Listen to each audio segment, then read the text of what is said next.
Hello students, welcome to my YouTube channel Maths Idol. Myself Dr. कविता गुप्ता।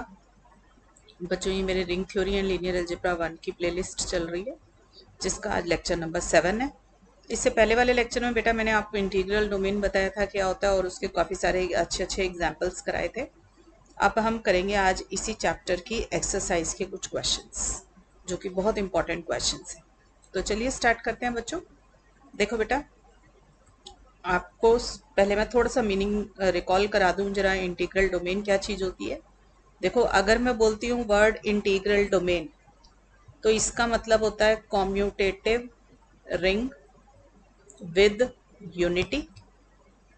मतलब ring की सारी properties hold करेगा, commutativity with respect to multiplication hold करेगा और उसके पास यूनिटी भी होगी। And it is free from zero divisors. Free from zero divisor का क्या मतलब है कि अगर मैं दो एलिमेंट लूँ, उनको मल्टीप्लाई करूँ और वो जीरो दे दे तो दोनों में से कोई एक एटलीस्ट जरूर जीरो होगा। It means free from zero divisors. तो ये प्रॉपर्टीज आज हमारे पास हैं और हमें कुछ क्वेश्चंस करने हैं। तो देखिए बेटा, show that every non zero element of Z n is a unit और अ जीरो डिवाइजर। पहले रिकॉल कीजिए कि जेड एन क्या चीज है। देखो, जेड एन के एलिमेंट्स क्या होते हैं, जीरो से लेके एन माइनस वन तक सारे इंटीजर्स ले लेंगे। इसमें ऑपरेशन क्या होती है, एडिशन मॉडुलो एन, और दूसरी ऑपरेशन होती है मल्टीप्लिकेशन मॉडुलो एन। फिर इसने क्या कहा, every non zero element of Z n, यानी कि जेड एन का एलिमेंट भी हो और वो नॉन जीरो भी हो, यानी कि इस वाले एलिमेंट जीरो को छोड़ दो, बाकी के सारे एलिमेंट वन से लेके एन माइनस वन तक। तो मैंने उनको रिप्रेजेंट कर दिया के से कि लेट के बिलोंग्स टू जेड एन और के जो है वो नॉन जीरो है।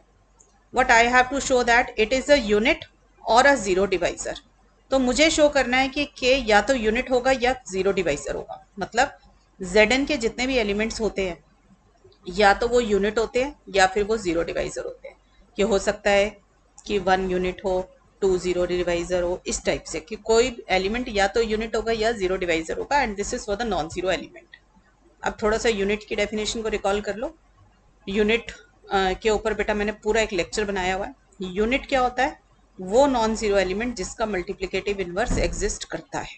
ठीक है, तो हम ये कहना चाहते हैं कि ये जो एलिमेंट है one two three n minus one, इनमें या तो एलिमेंट का मल्टीप्लिकेटिव इनवर्स एग्जिस्ट कर रहा होगा या फिर वो जीरो डिवाइजर बना रहा होगा। ठीक है, तो देखिए काम शुरू करते हैं बेटा। मैंने केस वन लिया।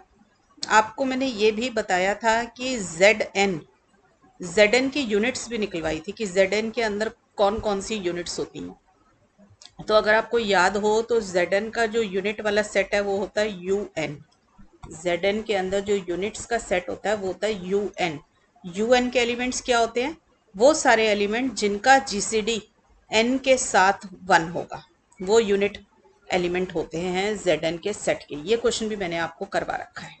ठीक है बेटा, तो मैंने क्या किया, जेड एन को दो केसेस में डिवाइड किया इस वाले सेट को कि जीसीडी या तो इसके एलिमेंट्स का जीसीडी या तो एन के साथ वन होगा या एन के साथ वन नहीं होगा। तो अगर एन के साथ वन है जीसीडी तो क्या होगा, तो जीसीडी ऑफ के एंड एन इज वन। अगर आपको याद हो तो मैंने जीसीडी की डेफिनेशन भी आपको बता दी थी कि जिन दो एलिमेंट के जीसीडी की बात हो रही है उन दोनों एलिमेंट को दो एलिमेंट्स इंटीजर से मल्टीप्लाई कीजिए। सपोज कर लो मैंने एक्स और वाई से मल्टीप्लाई कर दिया, फिर उन दोनों को ऐड कीजिए तो ये नंबर आना चाहिए जो जीसीडी है उनका। तो ये तो जीसीडी की डेफिनेशन हो गई कि के एक्स प्लस एन वाई क्या हो गया, वन हो गया। ठीक है, अब देखो क्योंकि मेरे पास एलिमेंट किसका है, जेड एन का है। ठीक है ना, ये जो हर एक एलिमेंट जो है जेड एन का होगा। तो एन वाई आपको पता है जेड एन के अंदर all multiples of n will give us zero. क्यों, क्योंकि हमें पता है दो नंबर को मल्टीप्लाई करेंगे, उसको जब एन से डिवाइड करेंगे और रिमाइंडर लेंगे तो जीरो आ जाएगा। क्यों आ जाएगा जीरो, क्योंकि वो एन का मल्टीपल है। नेचुरल सी बात है, एन का मल्टीपल है तो जब उसको डिवाइड करेंगे एन से और रिमाइंडर लेंगे तो हमें जीरो मिलेगा। ठीक है, तो ये बात तो सबको पता चल चुकी है कि जेड एन के अंदर जेड एन ले रखा है तो all multiples of n are zero. Z six होगा तो all multiples of six are zero. ठीक है, तो मेरे पास आ गया एन वाई की जगह पे मैंने डाल दिया जीरो। क्लियर हो गया बच्चों, यहाँ जहाँ मेरी पेंसिल है वहाँ पे रीड किया कीजिए। अब मेरे पास आ गया के एक्स इक्वल टू वन। अब ये के एक्स इक्वल टू वन क्या बन गया, इट मीन्स दैट के and x are inverse of each other, क्योंकि अगर के एक्स वन है तो एक्स के भी वन होगा, क्योंकि कॉम्यूटेटिविटी होल्ड करती है। फिर आपको पता है के x equal to one equal और x k equal to one दोनों हो तो k and x are inverse of each other. अब हम तो इनवर्स के का निकाल रहे थे, इसलिए मैंने लिख दिया x is the inverse of के। तो इसका मतलब के का मल्टीप्लिकेटिव इनवर्स एग्जिस्ट कर रहा है। अगर के का मल्टीप्लिकेटिव इनवर्स एग्जिस्ट कर रहा है तो इसका मतलब के यूनिट है। ठीक है बेटा, तो आपको वैसे भी पता था कि जेड एन की यूनिट्स कौन सी होती हैं, जो कि एन के साथ अपना जीसीडी वन रखती हैं। ठीक है, तो वही चीज़ हमारे पास निकल कर आ गई। अब सपोज कर लो जीसीडी वन नहीं है, कुछ एलिमेंट ऐसे भी तो है जिनका जीसीडी वन नहीं है, तो हमने माना सपोज कर लो जीसीडी ऑफ के एंड एन इज डी। ठीक है, और ये डी अब अदर देन वन है। ठीक है, तो ग्रेटर देन वन मान लिया। तो जीसीडी होता क्या है, ग्रेटेस्ट कॉमन डिवाइजर। अब डिवाइजर है तो ये डी जो होगा डिवाइड करेगा के को भी और एन को भी, क्योंकि ये डिवाइजर है। तो D is the divisor of के एंड एन बोथ, क्योंकि इनका जीसीडी है। जीसीडी का मतलब होता है एचसीएफ, और एलसीएम सीखते थे ना, तो एचसीएफ है ये। ठीक है, तो हाईएस्ट कॉमन फैक्टर है, तो डिवाइड करेगा के को भी और एन को भी। तो डी डिवाइड्स के और डी डिवाइड्स एन, तो हमने लिया डी डिवाइड्स के। तो अब आपको डिवाइड की भी डेफिनेशन मैंने बता रखी है, इधर देखो जरा, रिकॉल कर लो, बहुत बारी यूज कर चुके हो। जब मैं बोलती हूँ ए डिवाइड्स बी, इसका मतलब b is equal to a into some element of the जो भी रिंग है आपके पास। ठीक है, तो अब मैंने बोला डी डिवाइड्स के, इसका मतलब k is equal to d into some element of, हमारी रिंग क्या थी इसमें जेड एन, तो some element of Z n, तो मैंने लिख दिया s belongs to Z n. ठीक है बच्चों, इसके बाद आप क्या करो, k into n by d को कंसिडर करो। ठीक, इस के की जगह मैंने लिख दिया डी एस। ठीक, फिर ये एस और एन इकट्ठे हो जाएंगे और डी से डी कैंसिल हो गया, ये देखो डी से डी कैंसिल हो गया, तो मेरे पास बचा एस एन। आपको पता all multiples of n are zero, क्योंकि हमारा जेड एन का काम हो रहा है, तो एस एन को मैंने जीरो डाल दिया। ठीक है, तो मेरे पास आ गया k into n by d is zero. ठीक है, इसका मतलब both k and n by d are non zero but their product is zero. यही तो होती है हमारी डेफिनेशन जीरो डिवाइजर की। जीरो डिवाइजर की डेफिनेशन क्या होती है कि जब दो नॉन जीरो एलिमेंट को मल्टीप्लाई करके जीरो मिल जाए, ठीक है, तो हम बोलेंगे कि that element is a zero divisor. तो देखो के भी नॉन जीरो एलिमेंट था, ये तो हमने शुरू में लिया। एन बाई डी भी मेरा जीरो है, सॉरी एन बाई डी भी मेरा नॉन जीरो है, तो दो नॉन जीरो एलिमेंट्स को मल्टीप्लाई करके मेरे पास जीरो आ गया। ठीक है, तो इसका मतलब जो है ये जो है जीरो डिवाइजर है, के और n by d both are acting as a zero divisor. मुझे के की बात करनी थी तो मैंने लिख दिया के इज अ जीरो डिवाइजर। ठीक है, तो मुझे पता चला जेड एन के पास या तो यूनिट है या फिर जीरो डिवाइजर्स है। चलिए, बहुत अच्छा क्वेश्चन था बेटा, ये एग्जाम्स में आता है। नेक्स्ट क्वेश्चन देखिए, find a non zero element in a ring that is neither a zero divisor nor a unit. उसने कहा कि रिंग के अंदर ऐसा नॉन जीरो एलिमेंट ढूंढिए जो कि ना तो जीरो डिवाइजर हो और ना यूनिट हो। देखो सोचेंगे कैसे कि क्वेश्चन करना कैसे है। देखो, neither a non zero divisor यानी कि कोई जीरो डिवाइजर नहीं होना चाहिए, इसका मतलब फ्री फ्रॉम जीरो डिवाइजर होना चाहिए। अब फ्री फ्रॉम जो जीरो डिवाइजर होता है वो क्या होता है, इंटीग्रल डोमेन। तो इसका मतलब जो भी ये एग्जाम्पल बनेगा वो इंटीग्रल डोमेन का होगा। ठीक, नॉर अ यूनिट मतलब नॉट अ यूनिट। अब यूनिट का ना होना मीन्स कि यूनिट का होना मीनिंग क्या होता था कि every non zero element has a multiplicative inverse, but जब मैंने लिख दिया not a unit it means each non zero element does not possess multiplicative inverse, क्योंकि नॉट बट लगा हुआ है। इसका मतलब हर नॉन जीरो एलिमेंट के पास मल्टीप्लिकेटिव इनवर्स नहीं है, इसका मतलब वो फील्ड भी नहीं है। तो मुझे ऐसा एग्जाम्पल चाहिए जो कि इंटीग्रल डोमेन हो बट फील्ड ना हो। अब आप ऐसा कौन सा एग्जाम्पल आपको आता है जो इंटीग्रल डोमेन हो बट फील्ड ना हो? आप सब बच्चे जानते हैं कि every field is an integral domain but every integral domain may not be a field. और ऐसा भी आपको मालूम है कि अगर इंटीग्रल डोमेन फाइनाइट होगा, the finite integral domain is a field. मैंने ये भी प्रूफ्स आपको करवा रखे। ठीक है, तो इसका मतलब ये इंटीग्रल डोमेन जो फील्ड नहीं बना रहा होगा, ये हर हाल में किसका एग्जाम्पल रहा होगा, इनफाइनाइट इंटीग्रल डोमेन का, क्योंकि अगर फाइनाइट इंटीग्रल डोमेन ले लूंगी तो वो तो फील्ड बना देगा। तो इनफाइनाइट इंटीग्रल डोमेन का सबसे सिंपलेस्ट एग्जाम्पल कौन सा होता है, देखो इनफाइनाइट इंटीग्रल डोमेन मैंने लिया z प्लस डॉट, मतलब इंटीजर्स। ठीक है, तो इंटीजर्स से एग्जाम्पल क्रिएट होगा। बेटा एग्जाम में क्वेश्चन आए ना तो यहाँ से बस इतना ही आंसर एग्जाम में लिख कर आना। ऊपर का तो मैंने सिर्फ इसलिए लिखा कि मैं आपको बताना चाहती थी कि मैंने कैसे सोचा कि ऐसे एग्जाम्पल क्रिएट होगा। ठीक है, तो ये ऊपर की थ्योरी की सिर्फ आपकी अंडरस्टैंडिंग के लिए है। आंसर यहाँ से लिखना कि मैंने लिया z को इनफाइनाइट इंटीग्रल डोमेन है और ये फील्ड नहीं बनाता। क्यों नहीं बना पाता? क्योंकि इसके पास हर नॉन जीरो एलिमेंट का मल्टीप्लिकेटिव इन्वर्स नहीं होता। जैसे 2 ले लो, 2 इज एन इंटीजर, इसका मल्टीप्लिकेटिव इन्वर्स 1/2 होगा, बट 1/2 इंटीजर नहीं है, तो multiplicative inverse does not belong to z। तो 2 is not a unit. Also आपको पता है कि 2 नॉट अ जीरो डिवाइजर, क्योंकि 2 के साथ कोई भी एलिमेंट, हम कोई भी नॉन जीरो एलिमेंट मल्टीप्लाई करके हमें जीरो कभी नहीं मिल सकता। ठीक है ना, तो 2 के साथ सिर्फ जीरो मल्टीप्लाई करके ही जीरो मिल सकता है, तो it is not free from zero divisors. Clear हो गई बच्चों बात? ठीक है, sorry, it is free from zero divisor, तो 2 जो है not a zero divisor. Clear हो गया बच्चों बात? चलिए नेक्स्ट एग्जांपल लीजिए। Show that a commutative ring with the cancellation property under multiplication has no zero divisor. देखिए जरा गिवन क्या क्या है। कम्यूटेटिव रिंग, ये हमें मिला हुआ है कि R is a commutative ring with the cancellation property under multiplication. इसका मतलब cancellation laws holds with respect to multiplication. Cancellation laws क्या होते हैं? देखो मैंने इधर लिखा हुआ है a B equal to a c है, तो आप देख रहे हो कि शुरू का पहला एलिमेंट दोनों का बराबर है। ए बी में भी ए आ रहा है, ए सी में भी ए आ रहा है, तो ये दोनों कैंसिल करके मुझे बी इक्वल टू सी मिल सकता है। ठीक है, तो cancellation properties under multiplication holds true. तो मुझे शो करना है R does not have a zero divisor. मुझे ये शो करना है कि आर के पास कोई जीरो डिवाइजर नहीं होगा। ठीक है, तो अब देखो मैं कैसे होल्ड कराऊंगी इसको। Let R be a commutative ring with cancellation property. जो गिवन है पहले हमेशा वो लिख लिया करो।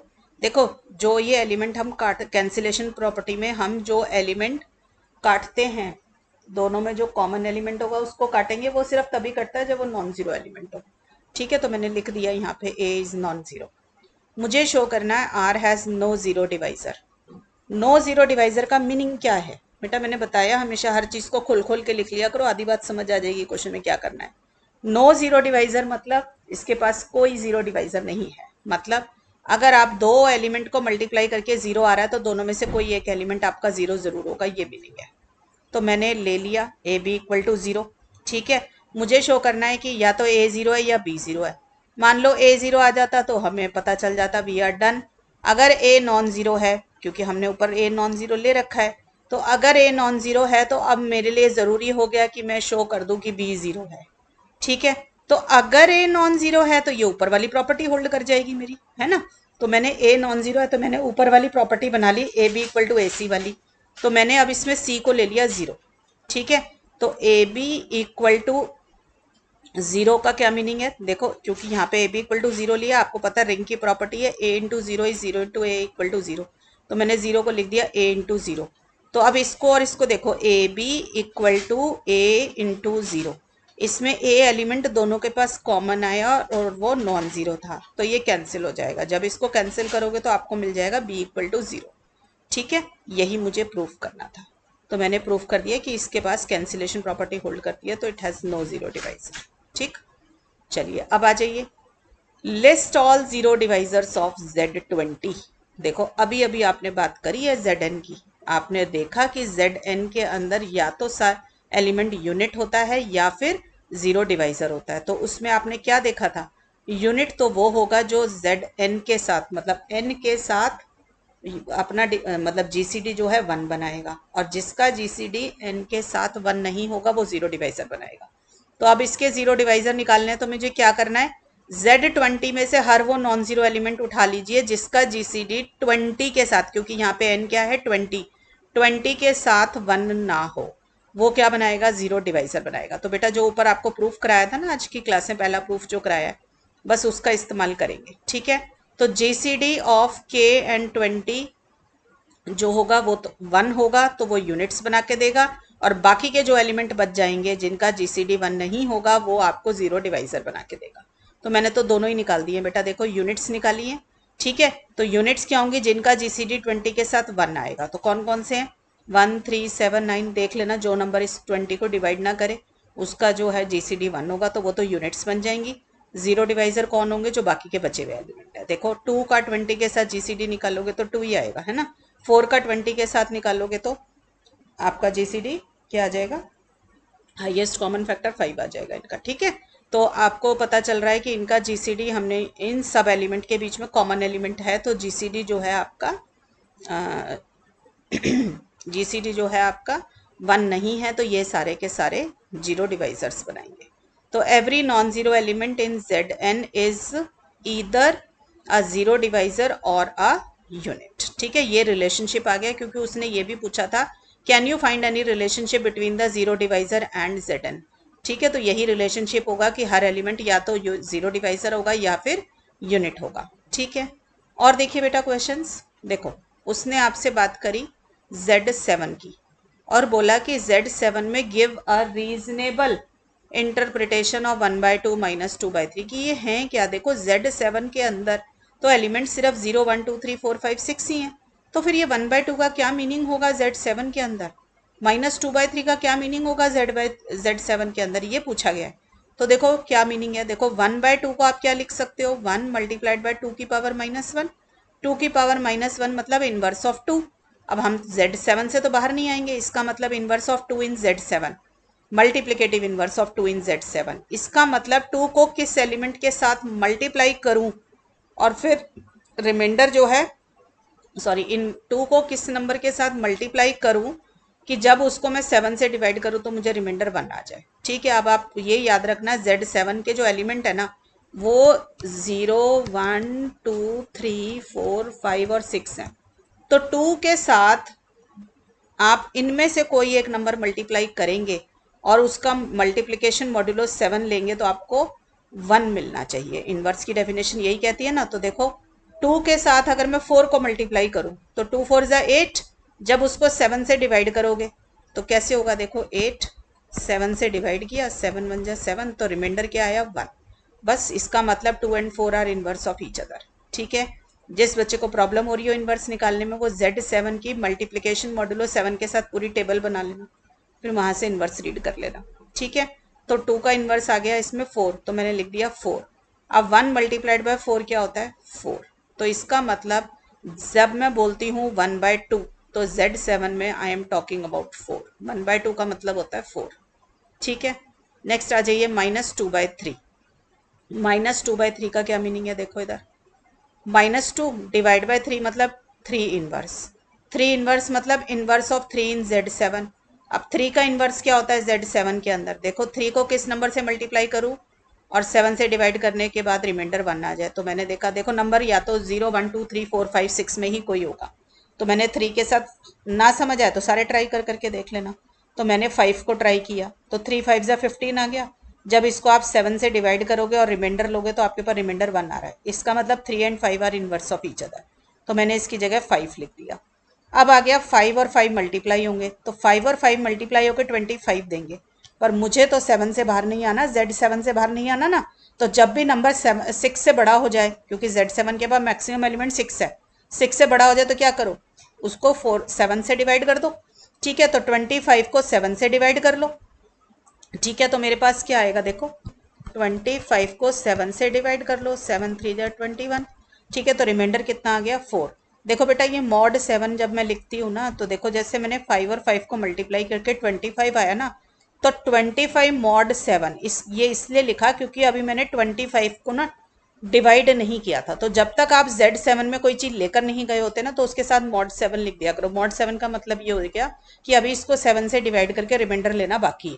ठीक है, एक पॉइंट रह गया बेटा इधर, ये -2 का, मैंने -2 का मीनिंग आपको नहीं बताया क्या था। इधर देखो यहाँ पे -2 है, -2 को 7 से डिवाइड कीजिए, तो मैंने 7 को -1 से मल्टीप्लाई किया तो -7 आ गया। ठीक है, फिर आपको पता है इन दोनों नंबर्स को आप माइनस करते हो तो -2 - -7 कितना आ गया, 5 आ गया। ठीक है, तो इसका मतलब 7 जो -2 जो है वो 5 के बराबर है। ठीक बच्चों, तो -2 is equal to 5 into Z7। आपको लग रहा होगा कि मैडम आपने -1 से क्यों मल्टीप्लाई मतलब क्वेश्चन को -1 क्यों बनाया। बच्चों हमेशा याद रखो, डिवीजन एल्गोरिथम में remainder can never be negative. Remainder के ऊपर दो कंडीशन लगी हुई है कि एक तो वो डिवाइजर से छोटा होना चाहिए और एक वो ग्रेटर देन 0 होना चाहिए। ठीक है, इसलिए मैंने -1 ट्राई किया है। क्लियर हो गया। अच्छा, दूसरी एक बात ये भी ध्यान दे सकते हैं आपकी, यहाँ -2 लिखा है ना, आपको Z7 तक जाना है ना, तो मैंने बच्चों को डायरेक्ट तरीका भी सिखाया है, ज़्यादा मेहनत ना करनी पड़े, कि 2 से 7 तक जाने में 5 की कमी है, तो यहाँ पे 5 आ जाएगा।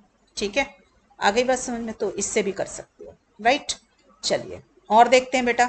मेरे पास है √3, इसका क्या मीनिंग है Z7 में। तो पहले -3, नेगेटिव नंबर को पॉजिटिव बनाओ। देखो -3 से 7 तक जाने में कितने नंबर की कमी रह गई, 4 की, तो मैंने 4 लिख दिया। नहीं तो लॉजिक क्या है कि -3 को 7 से डिवाइड कीजिए, तो देखो मेरे पास क्या आएगा। -3 को मैं ले गई -1 पे मल्टीप्लाई किया, तो ये आ गया -7। जब इन दोनों को सब्ट्रैक्ट किया तो मेरे पास आ गया 4। तो मुझे पता चला -3 is equal to 4 in Z7, तो 4 आ गया। अब √4 क्या होता है, 2। अब क्योंकि 2 Z7 का एलिमेंट है, इसलिए मैं यही रोक दूंगी इसको, तो 2 आंसर आ गया। क्लियर। और देखिए -1/6, इसका क्या मीनिंग है, -1 मल्टीप्लाइड बाय 6 इनवर्स, तो यानी कि 6 का इनवर्स लेना है मुझे। तो इनवर्स ऑफ 6 मतलब 6 के अंदर ऐसा नंबर मल्टीप्लाई कीजिए कि जब उसको 7 से डिवाइड करके रिमाइंडर लें तो 1 आ जाए। तो मैंने 6 के साथ 6 को मल्टीप्लाई किया तो 36 आया। 7 से डिवाइड किया, take the remainder, I get 1। तो मुझे पता चला कि इनवर्स ऑफ 6 जो है वो 6 होता है, तो मैंने 6 लिख दिया। और इस -1 का क्या करें, ये -1 Z7 का एलिमेंट है, तो what it is equal to, -1 से 7 तक जाने में कितने नंबर की कमी रह गई, 6 की, तो 6 आ गया। ठीक है, नहीं तो तरीका वही है, -1 है, डिवाइड करके देखो फिर से, देखो -1 है, 7 से डिवाइड करो, -1 पे गया तो ये -7 आ जाएगा, दोनों नंबर को सब्ट्रैक्ट किया तो क्या आ जाएगा, 6 आ जाएगा। ये भी तरीका ठीक है। अब देखो 6 इंटू 6 क्या आ गया, 36 आ गया। Z7 से बाहर हो गए, तो इसलिए मैंने अभी mod 7 लिख दिया कि अभी डिवाइड करना बाकी है। तो इसको अब 7 को डिवाइड करो 36 को डिवाइड करो 7 से, तो ये आ जाएगा 7 5 35, रिमाइंडर आ गया 1, तो आंसर आ गया 1। क्लियर। चलिए अब देखो नेक्स्ट चीज देखें, define a nilpotent element. Nil का मतलब खत्म करना, ठीक है ना। तो निल पोटेंट का मतलब ऐसा मतलब कोई पावर ऐसी लेंगे एक ही एलिमेंट की कि वो 0 बना दे। तो इसकी डेफिनेशन पहले निल पोटेंट की देख लो क्या होती है, मैंने यहाँ लिखी हुई है जहाँ मेरी पेंसिल है, देखो, let R be any ring with the unit, then a element A belongs to R is said to be a nilpotent element if A to the power n is 0 for some positive integer n। मतलब आपके पास जो है उस element को nilpotent बोलते हैं जिसकी कोई पावर रेज करें तो हमें 0 मिल जाए। ठीक है, और वो पावर जो है for some positive integer n, वो पावर जो है पॉजिटिव इंटीजर होनी चाहिए। ठीक है, तो निलपोटेंट एलिमेंट वो होंगे जिनकी कोई पावर रेस करने पे हमें 0 मिल रहा हो। तो पहले तो हमने निलपोटेंट एलिमेंट को डिफाइन कर दिया। अब देखते हैं क्वेश्चन में क्या मांगा गया। Let A belongs to R with unity such that an is 0 for some positive integer n। इसका मतलब उसने कहा कि एक रिंग है और उसके पास निलपोटेंट एलिमेंट A है। ठीक, prove that 1 minus A is the multiplicative inverse of R। मतलब निल पोटेंट एलिमेंट का जो मल्टीप्लिकेटिव इनवर्स होता है वो 1 माइनस ए होता है, ये मुझे प्रूफ करना है आज। ठीक है, तो देखो मल्टीप्लिकेटिव इनवर्स का मतलब जब उसे मैं मल्टीप्लाई करूंगी 1 माइनस ए को किसी नंबर से मल्टीप्लाई करूंगी तो मुझे यूनिटी मिलना चाहिए। ठीक है, यही मीनिंग हो गया ना। तो मैंने क्या किया, पहले कंसीडर कर लिया 1 माइनस ए एन। अब आप सबको पता है 1 माइनस ए एन का एक फैक्टर तो 1 माइनस ए ही होता है। तो जब 1 माइनस ए एन को 1 माइनस ए से डिवाइड करते हैं तो अंदर ये वाला पॉलिनोमियल आ जाता है। तो 1 minus a N is 1 minus a into this 1 plus a square plus a cube, ये सब आ जाएगा। ठीक है बच्चों, यहाँ तक क्लियर हो गया। अब देखो मैंने लिखा 1 minus a N is this one, ये ना ऐसे आएगा ए एन माइनस 1। ठीक, क्लियर, राइट। यहाँ पर तो 1 माइनस ए एन जो है इसके बराबर है। अब ए टू दी पावर एन 0 दे रखा है। क्यों दे रखा है ए टू दी पावर एन 0? क्योंकि ए निलपोटेंट एलिमेंट है। तो ए एन को मैंने 0 डाल दिया, तो मेरे पास आ गया 1 is equal to 1 minus a into this polynomial. तो 1 माइनस ए को इस पूरी ब्रैकेट से, ये पूरे पॉलिनोमियल ऑफ डिग्री n-1 से मल्टीप्लाई किया तो 1 मिल रहा है। इसका मतलब 1 माइनस ए और ये पॉलिनोमियल एक दूसरे के मल्टीप्लिकेटिव इनवर्स हैं। ठीक है, तो मैंने लिख दिया 1 minus A got the multiplicative inverse, ये वाला जो पॉलिनोमियल है 1 + a स्क्वायर से लेकर a(n-1) का, ये इसका क्या बन गया, मल्टीप्लिकेटिव इनवर्स बन गया। मुझे यही शो करना था कि 1 माइनस ए के पास मल्टीप्लिकेटिव इनवर्स है। ठीक है बच्चों, नेक्स्ट क्वेश्चन देखिए। Show that the nilpotent elements of a commutative ring forms a सब रिंग। अभी अभी सिखाया ऊपर कि निलपोटेंट एलिमेंट्स क्या होते हैं। अब उन सब एलिमेंट्स की कलेक्शन ले लो निलपोटेंट एलिमेंट्स की और शो कीजिए कि वो सब रिंग बनाते हैं। अब सब रिंग को रिकॉल कर लो, सब रिंग क्या चीज़ होती है। Subring is a ring in itself with respect to the same composition as that of the ring. ठीक है, और सब रिंग किसी भी चीज़ को प्रूफ करना है तो मैंने क्या सिखाया हुआ है, सब रिंग टेस्ट का इस्तेमाल करें। ठीक है, तो अभी रिकॉल करते हैं नीचे सब रिंग टेस्ट क्या चीज़ है। तो पहले तो ये देखें कि हमें सब रिंग किसको शो करना है। तो मैंने क्या किया, रिंग के अंदर से वो एलिमेंट उठाए, a बिलोंग्स टू r, वो एलिमेंट उठाए जिनकी कोई पावर रेज करें तो हमें 0 मिल जाए। यही डेफिनेशन थी ना निलपोटेंट की। तो पहले तो मैंने लिख दिया कि किसको सब रिंग शो करना है, मैंने इसको s से डिनोट कर दिया और r मेरी कोई रिंग है, मुझे शो करना है s इज अ सब रिंग ऑफ r। देखो सब रिंग बनाने के लिए प्रॉपर्टीज देखो क्या क्या होनी चाहिए। एस सब रिंग कब होगा, आर का, जब एस नॉन एम्प्टी सबसेट हो आर का, यानी कि मुझे शो करना है एस नॉन एम्प्टी है और S is a subset of R. और दूसरा एस सब रिंग टेस्ट की दोनों कंडीशन होल्ड कराई, यानी कि ए और बी अगर एस में हैं तो A minus B belongs to S आना चाहिए और A B belongs to S आना चाहिए। मुझे ये सारा काम करके दिखाना है। तो आप ये देखो एस के पास एलिमेंट क्या है, A belongs to R such that A N is 0, यानी कि एस एलिमेंट लेता कहाँ से है, ए बिलोंग्स टू आर, मतलब आर से ही एलिमेंट ले रहा है। ठीक है ना, देखो इतनी बड़ी रिंग थी, ये आर था, इसमें बहुत सारे एलिमेंट रखे हुए थे। कुछ एलिमेंट ऐसे थे, जैसे सपोज कर लो ए ऐसा एलिमेंट था जिसकी कोई पावर रेस करने पे 0 आ रहा था, तो ए एस का एलिमेंट बन गया। ठीक है, ऐसे ही सपोज कर लो बी जो था, बी की कुछ पावर रेस करते थे तो भी हमारे पास जो है 0 आ जाता था, तो ए और बी दोनों के दोनों एस में आ जाएंगे। ठीक है, सपोज कर लो सी का नहीं आता था तो वो नहीं होगा, डी की पावर रेस करने पे वो नहीं आ रहा था 0, कोई भी पावर रेस करने पे तो सी और डी बाहर रह गए। तो एस के पास कौन से एलिमेंट बच गए, ये ए और बी, जो कि पावर रेस करने पर, कोई पावर रेस करने पर 0 दे रहे थे। तो एस क्या है आप देख सकते हो, ये आर इतना बड़ा है, एस अंदर छोटा सा है इसके पास, तो S is a subset of R. ठीक है बच्चों, तो मुझे पता चला S is a subset of R. अब मुझे शो करना है एस इज़ नॉन ज़ीरो। मैंने हमेशा सिखाया है जब भी किसी चीज़ को नॉन ज़ीरो शो करना है, ज़ीरो एलिमेंट उसमें शो कर दो। तो आप देखो ज़ीरो एलिमेंट क्या है, ज़ीरो, तो मैंने ज़ीरो की कोई भी पावर रेस कर लो आपको हमेशा ज़ीरो ही मिलेगा। ठीक है, तो इसका मतलब zero is always a nilpotent element of the ring. ठीक है, तो मुझे पता चला कि जो आपकी ये एस है ये नॉन एम्प्टी है। ठीक बच्चों, तो S is a non empty subset of R मेरा बन गया क्वेश्चन। अब मैं शो करूंगी कि it is closed with respect to subtraction and multiplication, कि A और B अगर मैंने दो एलिमेंट ले लिए S के, तो उनको माइनस करने पर भी S का एलिमेंट आना चाहिए और मल्टीप्लाई करने के बाद भी S का एलिमेंट आना चाहिए। तो मैंने A और B दो एलिमेंट लिए S के, तो इस वो कहाँ पे होंगे, देखो जब मैं यहाँ पे ये लिखूँ ना A and B belongs to S, तो आप S की डेफिनेशन में जाओ, ये देखो यहाँ आ गए, यहाँ पे ए बिलोंग्स, यहाँ पे ए की जगह पे वो दोनों एलिमेंट डाल दिया करो। ठीक है, तो ए को डाला तो a n equal to 0 for some n belongs to Z positive आ गया। जब ए की जगह बी लिखूंगी तो क्या आ जाएगा, b to the power n is 0, या बी की कोई भी पावर से एम ले लो, कोई भी एक पावर, तो बी की पावर एम इज 0। ठीक है, आ रही है बात समझ में। तो बेटा जब भी एस की डेफिनेशन, एस में कोई एलिमेंट बिलोंग कराना ना, तो ए की जगह पे डाल दिया करो वो एलिमेंट इस डेफिनेशन में।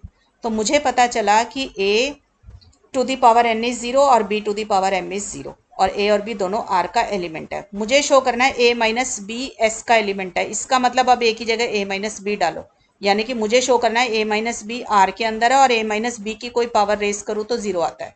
ठीक है, तो आप देखो बी अगर आर में है तो एडिटिव इनवर्स एग्जिस्ट करता है रिंग के अंदर, तो माइनस बी भी आर में होगा। अब ए भी आर में है, माइनस बी भी आर में है, तो by closure in R plus हमारे पास ए माइनस बी भी आर का एलिमेंट आ जाएगा। तो एक कंडीशन तो मैंने प्रूव कर दी कि a minus B belongs to R. बस अब अगर मैं इतना शो कर दूं कि ए माइनस बी की कुछ पावर रेस करने पर मुझे 0 मिल रहा है तो मेरा काम हो जाएगा। ठीक है ना, तो मैंने ए माइनस बी की कौन सी पावर रेस करी, एन प्लस एम। क्यों करी मैंने एन प्लस एम, आप इधर देखो, ए की पावर एन इक्वल टू 0 और बी की पावर एम इक्वल टू 0 तो मुझे मालूम था है, तो मैंने इसीलिए यहाँ से सोचा कि n plus m power raise करो। फिर देखो ये क्या है, एक इसको आप बाइनोमियल थ्योरम से एक्सपैंड कर सकते हो। तो बाइनोमियल थ्योरम से एक्सपैंड किया तो बेटा मेरे पास आया पहले एलिमेंट की पावर n प्लस एम, फिर आपको पता है n plus m C1, n plus m C2, n plus m Cn तक, ऐसे n प्लस एम तक जाएंगे।